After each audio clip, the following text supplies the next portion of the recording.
All aboard.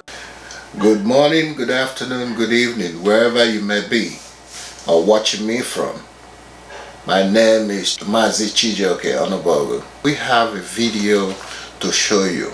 It's in 4 segments. The first one, second, third, and the fourth. The grand finale is the fourth. When you watch this, think Biafra. Think the leadership. Think where we're going. Watch it. Listen. Think Biafra when you're watching this. Put it in Biafra context. Watch. Perfectionism.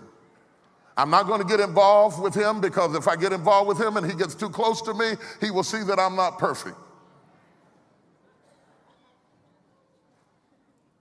Being able to balance your imperfection. They may not even be moral imperfections. In the case of dating, it may be physical imperfection. Oh no, he couldn't physically want me, I'm too fat.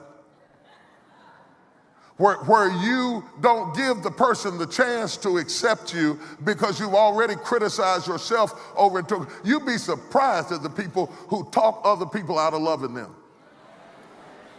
Convince them that you're not a traitor. Oh, no, Lord, no, don't look at me, no, God, oh, God, no.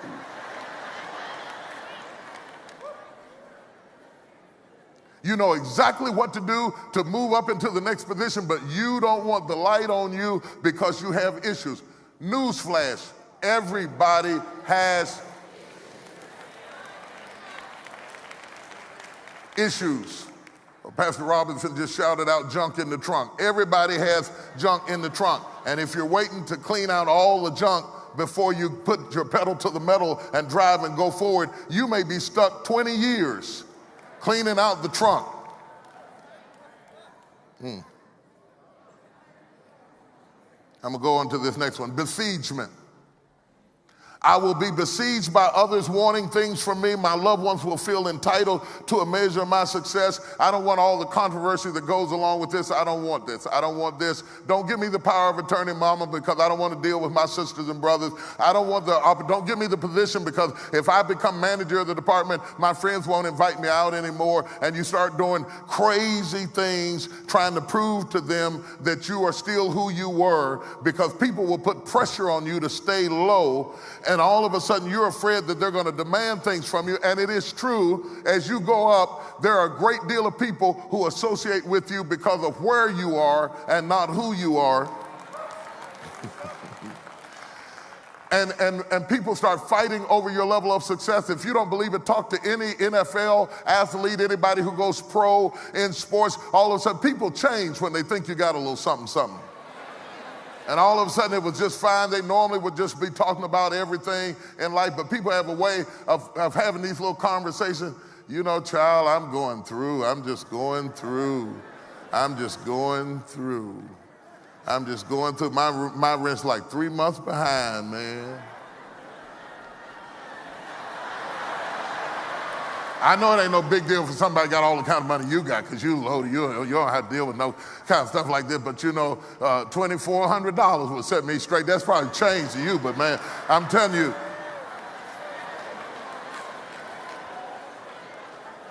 the pressure is so great. When I was in South Africa years ago, and the first generation of blacks in South Africa who were oppressed in the apartheid were now freed and becoming successful, that some of the article said some of them were ready to leave South Africa because so many people were pulling and clawing at them. Because when you first start going up amongst people who haven't gone up, they have a tendency to be like crabs in a barrel, and they start trying to pull you down because they say, you know, you're the first one in in our family to get a degree. You ought to take care of this and you ought to take care of that. And after a while, they pull you down so low. Some of you know what I'm talking about. They pull you down so low and some people, for fear of having that pressure on them, forfeit the success and stay down rather than to go forward.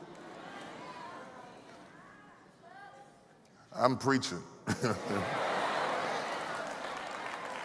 The inability to manage these fears creates self-sabotaging, self-handicapping situations where you're incapable of moving forward because you just can't handle the pressure on this level. And it makes you a chronic underachiever. A chronic underachiever. And when you start going up too high, you do little things subconsciously sometimes, unconsciously sometimes, to sabotage the next move so you can stay down here where it's safe. The maybe they'll like me better syndrome keeps you locked into a system that you can't get out of. It's true. It's true. And if you don't give yourself permission to go forward, you will cancel out your opportunity to lead, not because of external conflict, I'm gonna get to that next, but because of internal conflict. You're tripping over your own foot. You're talking that man out of your life. You're talking your boss to give that assignment to somebody else because you don't want to shine out and end up dealing with another level of problems. And so you're going to stay down here where you're comfortable, and you'll never become all that you can be because you can't deal with the conflicts you have inside of you. Are you following me? Now we're going to get to something else. We're going to talk about the external conflicts because you will have them. There is no way that you can go up and not have external conflicts. There is no way you can go where others have not gone and not find debris and obstacles in the way. That is to say that if you're a leader, now if you're a follower, you don't have to listen to this because whoever you're following will clear a path for you.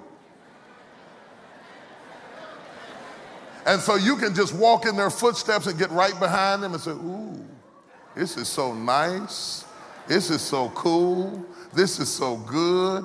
Thank God for all of those who've gone before me and cleared the way. But if you're a leader and you go where none have ever gone before, you encounter the sticker briars, you encounter the thorns, you encounter the adversity, and you're clearing a path for the next generation.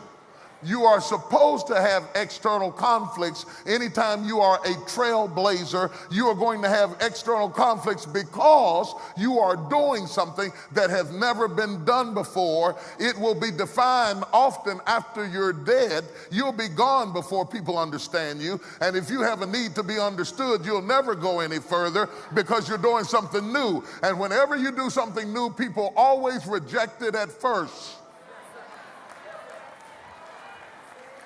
Whenever you're doing something new, people always reject it at first. So if your need to be accepted becomes more powerful than your need to go and do something fresh, you will backtrack. You will just moonwalk like Michael Jackson, going all the way back into the safety zone. And whether you know it or not, you are imprisoned by fear. How many trailblazers do I have in here?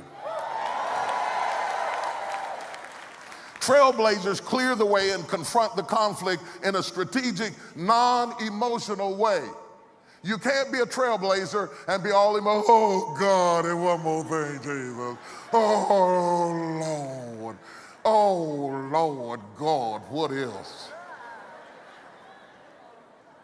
Clearing the debris in a non-emotional way, dealing with the conflict without being hysterical. The whole department is freaking out and everybody's upset. You can't be the manager and walk in the room and say, that's right.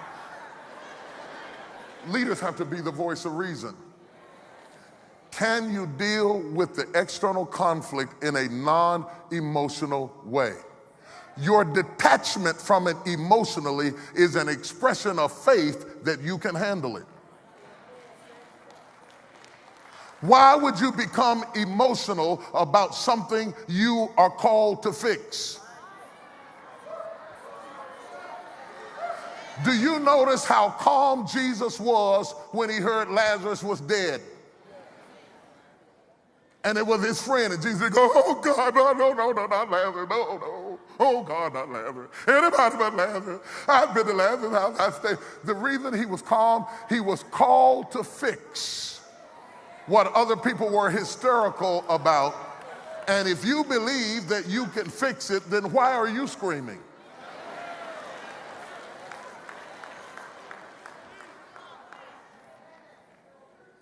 You either are going to be emotional or rational. Boxers will tell you, you will lose the fight if you get too angry. The moment they got, that's why they're talking, I'll knock you out, I'll kill your unborn children, I'll kill your mama and your grandmama. And they're trying to get you to be angry because when you're emotional, you're not rational. And winning is strategic.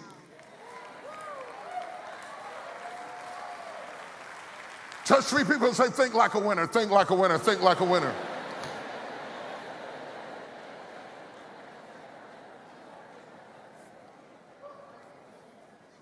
Now, if you don't understand this, you can only go so far. Now, there are degrees of leadership. I want to talk a little bit about this. There are degrees of leadership. You can be a leader, you can be a leader and not be the leader. So you don't want to just keep going up beyond your giftings and callings. You may be a leader and you may be called to lead in a myopic style. You can lead over a particular thing. You can lead over a particular dimension of a bigger organization. You don't want to be the CEO of the company, but you want to manage the marketing department. You say, I can handle this on this level. Don't let people push you beyond your competence. So you have to understand when you want to be challenged. Yes, you want to be stretched, but you don't want to pop. A rubber band is designed to be stretched. And when you stretch it, you're using it the way it was designed to be used. But if you overstretch it, you're going to break it. Have you learned your limitations? Do you know what's too much for you? What are your breaking points? What are your boundaries? Because if you don't know your boundaries, you don't know what would pop you. If you're going to be the leader, you can't have a 90-degree dimension of leadership and vision. You have to be able to see 360. 360. Now, when you are the leader talking to leaders, you have a room full of 90s and you're a 360.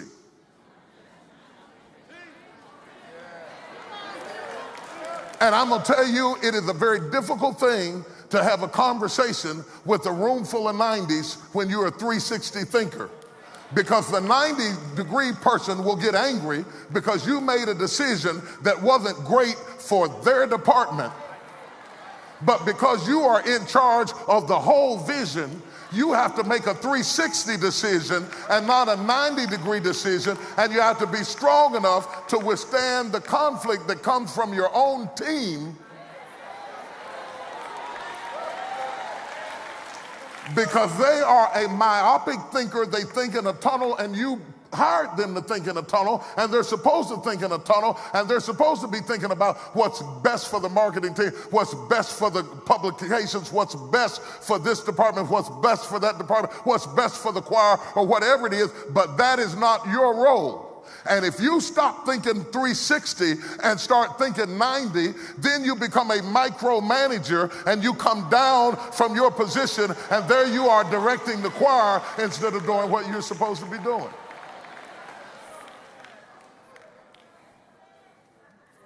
Am I saying anything that's helping anybody?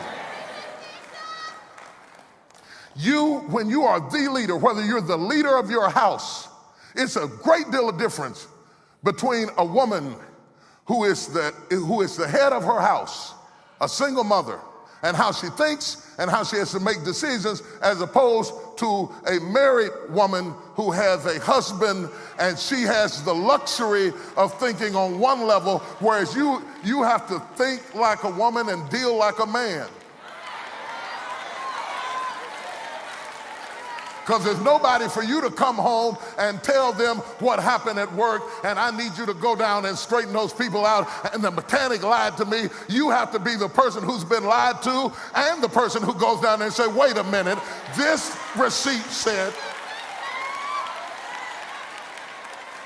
Now, both women are a leader, But when you are the one in charge, you are the leader, and you have to think in a 360 and not in a 90. Are you following me? Now, when you do that, you're going to have some conflict. You're going to have some conflict from people who are legitimately with you. So you have to be a leader enough to understand that somebody can disagree with you and still be with you. And you have to have the wisdom to understand they disagree with you because from their perspective, it was not the best decision. Because they looked at, like for instance in this ministry, they looked at how many people we could feed if you brought the restaurant truck, and you didn't do it. You looked at, in order to buy the restaurant truck, we need more finances than what we have. It is a great idea, but buying the truck will sink the entire organization.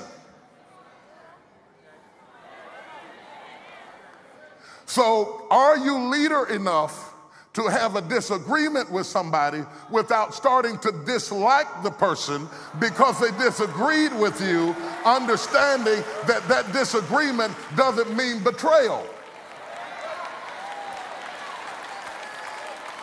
But because your life ability has put you in a 360 position, but you still have a back row mentality, now you're in a position with an old mentality that makes you so sensitive to anybody saying anything to you that rather than think, you fight. And you drive away people who were with you because they didn't understand the difference between being a leader and being the leader. That's a good clapping point right there. You missed it, but. So that brings me to my next point. So you have to become comfortable with controversy. Now, we all have controversy. But before you take the lead, you have to become comfortable with controversy. And what I love about God is that God will expose you. I got to come all the way down here. God will expose you to controversy on this level. So that, the only reason you're getting it on this level is so that you'll get tough enough to handle the controversy on this level. And then when you get to this level, about the time you get used to being shot at this level, he calls you on up to this level, and then to this level, and then to this level. And when you get up here, you want to go down there and thank all the people who fought you on this level, and this level, and this level, because they trained you to be able to handle controversy.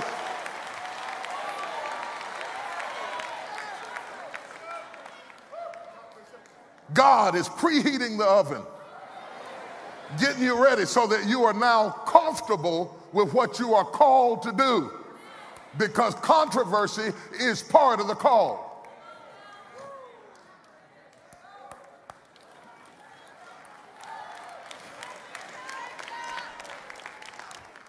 Either you will be controversial or what you did will be controversial. You will get it both ways. Some will, I don't like him. Others, I don't like what he did. Most people will say, I don't like him, because most people are back row thinkers.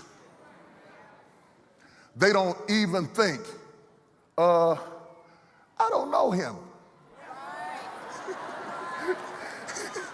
They will bypass the fact that they don't know you and decide that they don't like you. What they really mean is, I don't like what you did. But they haven't progressed in their thinking enough to be able to communicate effectively. So they say, I don't like him. And if somebody would tap on their shoulder and say, have you met him?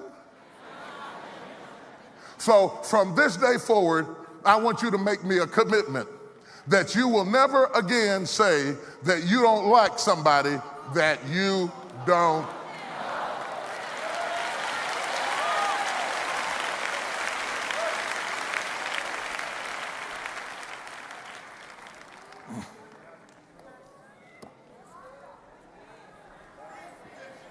Controversy is so much a part of leadership. When I think of illustrations, I could think of some contemporary ones. All you have to do is look at the election and you can see that controversy is a part of leadership. But I won't use that one. I'll use Moses.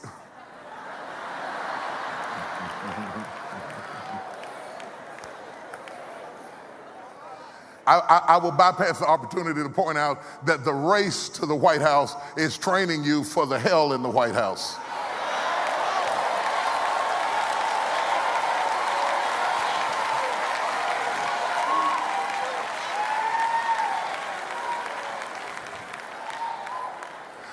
Just because you're trying to do a good thing doesn't mean that you're going to be recognized for doing a good thing. And so as you moved into leadership, I want to get rid of that sensitive heart that you have from being on the back row and toughen it up a little bit to understand that not only will you have controversy from the people on the outside, but also the very people that you're trying to help will be fighting you while you're trying to help them. If you don't believe that, ask Moses what happened to him when he started leading the children of Israel out of Egypt, trying to save them and save their situation. He got more grief from the children of Israel than he did from Pharaoh, because often the people you're trying to help the most will be fighting you the most. I can't believe he brought us out here to die. He should have left us alone, kept us back there in Egypt where we were, kept us comfortable, kept us safe. And all the while he's trying to save them, they're trying to destroy him. He doesn't know what he's doing. He must be crazy. And you're trying to help people that are hurting you, and you're fighting off this over here, and you're trying to fight off them over there, and all of that you must become comfortable with if you're going to be a leader.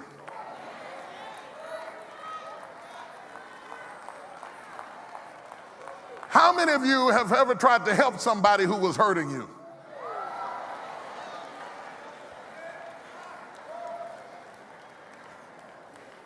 In fact, Moses becomes a good illustration of it, but as a leader, you need to develop the weaponry of Nehemiah. Nehemiah is a great illustration of great leadership, because Nehemiah is building back the walls of Jerusalem, which is helping the people of Jerusalem, while he is being fought on every side. And he begins to build the wall with a trowel in one hand, a trowel.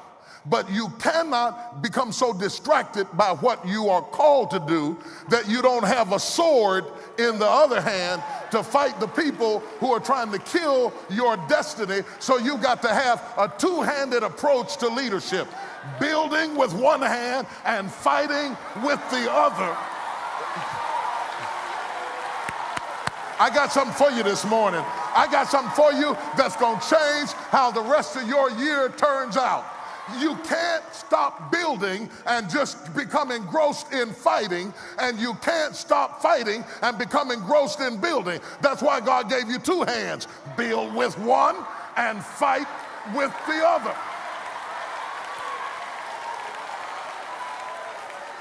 Woo. Tell somebody, say, don't forget you got two hands. Don't forget you got two hands. You got two hands. You can't stop building, and you can't stop battling.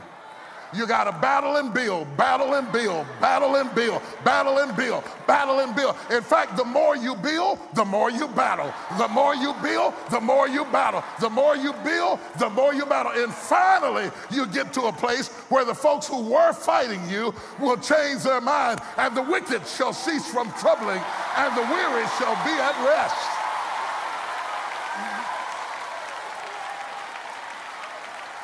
Tell somebody, say, I'm almost there, I'm almost there, I'm almost there.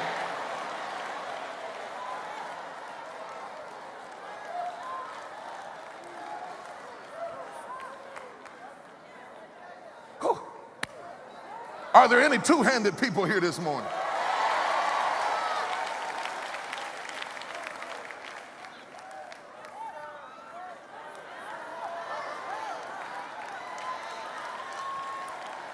To him whom much is given, much is required.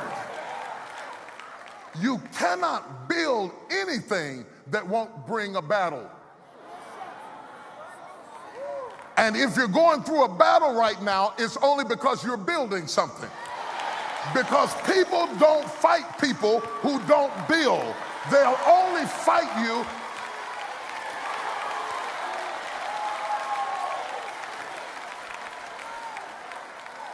Look at your neighbor and say, the battle is because you're building. If you weren't building anything, nobody would battle you. If you weren't going forward, they wouldn't fight you. But the more you start building, the more you got to battle. Think it not strange that these trials have come upon you. This is a part of your job.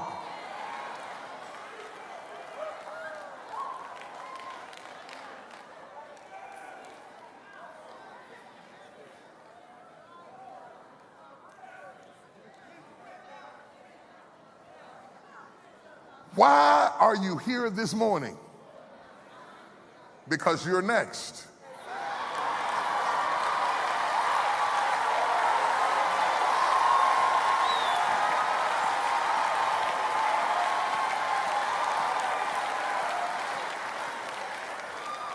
There's more to come. The grand finale, part 4. Don't miss it. If this is your first time watching us, please click the subscribe button and the bell icon so that whenever we drop our videos, it will notify you. Like, share, subscribe. We'll come to you next week. Thank you for watching.